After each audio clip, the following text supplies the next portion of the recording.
Welcome to Virtual Book Signing. I'm Daniel Weinberg, and as usual, we're here at the Abraham Lincoln Bookshop in Chicago. A nice crisp day, not as crisp as it has been, but we have brought a nice audience in here. If you're watching on the archive, we most likely have first editions still left for you, if it's not too far out. We'll try to have some for you, because this is an interesting book, and one that I think that you'll enjoy reading and learning from as well. So let's begin. Rachel Shelden is here with us today, an assistant professor of history at Georgia College and State University. Went to the University of Virginia and studied under Michael Holt, who I saw in the footnotes here and there. Her previous book was edited with Gary Gallagher, who has been on Virtual Book Signing before. In 2012, is titled A Political Nation, New Directions in Mid-19th Century American Political History. This is her first and hopefully not her last book, Washington Brotherhood, which we brought her into for her today. Politics, Social Lives, The Coming of the Civil War. University of North Carolina Press, in part of the Civil War America series, am I correct? That's right. 279 pages, and it's $34.95. And a lot in it for $34.95, by the way. So what I usually do is begin and ask our authors, why this book at this time? How did you get to it? Well, I came to the idea while I was living in Washington, D.C., and I was interested in how politicians operated in the 21st century and the way that they talked to each other and interacted, and often didn't interact. And I wondered a little bit about how this worked in the 19th century, particularly at the time that Lincoln lived and when he came to Washington in the late 1840s. And so I started to investigate the ways in which politicians in the 19th century came to know each other and interact and spend time together in ways that are very different from the way that they interact today in some ways, and then very similar to the ways in which they interact in the 21st century. We're going to get to a lot of that, and I was just looking at a question on my last page, so we're going to get back to that. Okay. How large was Congress in this mid-19th century antebellum? It was not as big as today, maybe about half the size or a little bit larger, depending upon the year and when people were there, over 200 people, but not quite as big as today. All men, of course. All men, that's right. But we'll get to the other Yes. side of that. Also, what was the makeup? Where do they come from as far as professions? Almost all of them are lawyers. It's the time of the lawyer in Congress, which maybe is still the case in today's world. There were several people who were doctors, a couple of ministers, a couple of farmers. A lot of people who were lawyers also did other jobs. They were farmers and lawyers. They were merchants and lawyers. But generally, they were people who held steady jobs and continued to hold those steady jobs while they were serving as politicians. Well, that's the thing. They also worked at their private jobs, as it were. That's right. Yeah. And that was tolerated? That was expected? Absolutely. You didn't get paid very much to be a politician in that period. It was very hard to make a living as a politician, and you only worked in Washington either 9 months or 3 months a year, and you were paid by the day. So as a result of that, you needed something to do when you went home. And frequently that included trying cases or working on your farm or selling goods, something that would get you through those months that weren't going to work while you're in Washington. How many months were they there, and did they not leave at all during those months? They tended not to leave. If you were from, for example, How many Alabama, you would go there for the first session. It was usually about 8 or 9 months, Okay. depending upon how long things were drawn out. The second session tended to be much shorter. They always began in December, usually the first week in December. The first session would last sometimes into July or August, and the second session tended to end in March, early March. So they wouldn't spend that much time there, but when they did, they were in Washington for the most part. And if you lived in Alabama, it was much harder to get home for long periods of time. You couldn't just hop on a flight and get home. And as a result of that, you ended up spending most of your time in the city or occasionally escaping maybe to Baltimore or something like that. You know, I'm going to skip to the end for a second Okay. because it keeps coming up to me. So today, I was going to ask if today politicians could get together a bit. And maybe we'll get to that at the end. But Okay. really, today, of course, they go home They at do. a whim. They're Yes. hardly in Washington. They're Tuesday getting money to all Thursday, the time. yeah. That's it.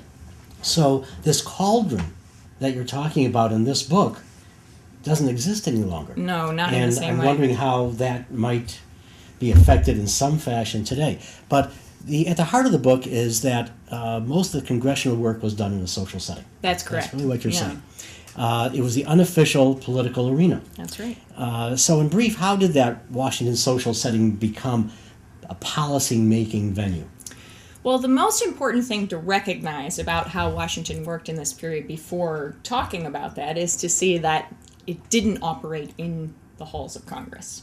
That's the challenging thing. We think about speeches and grand speeches in the halls of Congress and people reacting to those speeches and having a conversation in Congress. That is very rare in the 19th century that actually happens. Most of what happens is actually something you might recognize today. A politician gets up the afternoon of some day in the middle of the session to give a speech on something that he thinks his constituents might really enjoy. And most of the people who are serving as congressmen in that period are either not in the House, they're somewhere else doing something else, not paying attention. They did not have offices or staff, so they had to do a lot of things themselves, like write letters to their constituents, write home. They were very busy, so why pay attention to the speaker who's not saying anything really of interest? Or in many cases, they were drunk. They weren't paying any attention to what was going on, and as a result of that, it was hard to actually get anything done in Congress itself. So they had to find spaces to work out policy making outside of Congress. And the places that they tended to do this were the convenient places, over drinks at the bar, in the hotel. In boarding houses, where most of politicians lived in this period. They lived in houses that had anywhere from, 5 to 10 congressmen who would get together for dinner. Their boarding house patron would give them dinner, and they would sit down and have dinner together and talk with one another about the day's events. At parties, at cocktail parties in particular, the president hosted several events a month, and they would come and talk to the president for about 5 minutes and then talk to each other. And so this is where most of the policy making happened, because it was where you could be honest and have easy conversation and talk to people who maybe you couldn't talk to as much in Congress itself. And they did that without rank or away from the speechifying? That's right. There was a feeling that most of the speeches in this period were not really made for congressmen. They were made for the constituents back home. They called this practice bunkum speech making. The idea being that you had all kinds of things that you wanted to say to get yourself reelected to Congress, and everyone knew that. So you ought to get up and give a speech that's going to fire up the people back home, and then you could really do the policy making in private with other politicians, where you could actually get things accomplished. That looks a little bit like what we have today, too. If you can read some of the speeches that way, we have people constantly getting up and giving these super impassioned speeches, and you say, okay, this is an example of a politician speaking to his constituents, trying to get them excited about a subject. Maybe not necessarily the best way to get any policy making done, but at least it can get you reelected, right? Political theater. Political theater, that's exactly right. Well, did they feel that, here they were making those speeches, but did they feel that they needed to not only speak to them, but listen to their constituents, or did they feel they had a higher calling overall? I would say that there was a mix. There was a feeling that you needed to answer to your constituents. Your constituents demanded certain things out of you. They expected you to give speeches on the floor to demonstrate the importance of your particular area, wherever you came from. But if you really wanted to get anything accomplished in Washington, then you were going to have to move beyond whatever it is your constituents wanted. And there are so many examples of politicians moving beyond what their constituents want in order to get things accomplished because they think it's important for moving certain policies along. And the stakes are very big, right? Because we're dealing with the problem of slavery. And slavery is something that is really affecting everybody at that moment in terms of their feelings about, is this the right thing or the wrong thing? Is this good for the country or not? Not necessarily in terms of, do I care about the slaves, but certainly in terms of, is this good for our country going forward? So when the stakes are that big, you want to say something to your constituents about it, but at the same time, you want to make sure that the politicians get something accomplished to make sure that the country stays together, to make sure that the democratic experiment that they're all so committed to actually survives. So it was also not only at the boarding houses where they ate with one another, they probably visited each other in other boarding houses as well. They did. And we were also talking about, since so many of them still plied their trades, that they had trade organizations that kept them together in various, I don't know if these were also lobbying groups. Not so much in the same way we think about them today, but certainly there were groups that got together and talked about issues that they did want to see push forward in Congress. So one of the most popular groups was the Freemasons.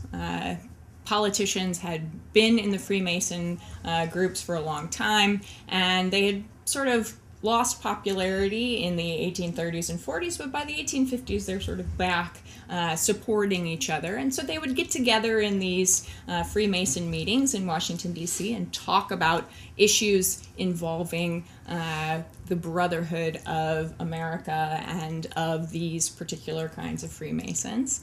And it gave them a little bit of a brotherly feeling towards their fellow politicians, people they wouldn't necessarily see outside of Washington. There were agricultural, yes, and there were literary. That's right. It's interesting to find the Library of Congress was yes, a babble of political intrigue. All the time. You had people gathering in the Library of Congress, in the library room, talking to each other. This was one place, my book is not so much about the women of Washington, but this is one place where women actually tended to get involved. If women wanted to say something to congressmen, to have an agenda pushed, that they would go to the Library of Congress. They didn't go down to the halls of Congress, but they would corner someone in the Library of Congress and say, hey, listen to my idea. Let me see if you can push this a little bit forward. The most famous example of this is Dorothea Dix, who was a great reformer in this period, very interested in reforming prisons in particular in the South.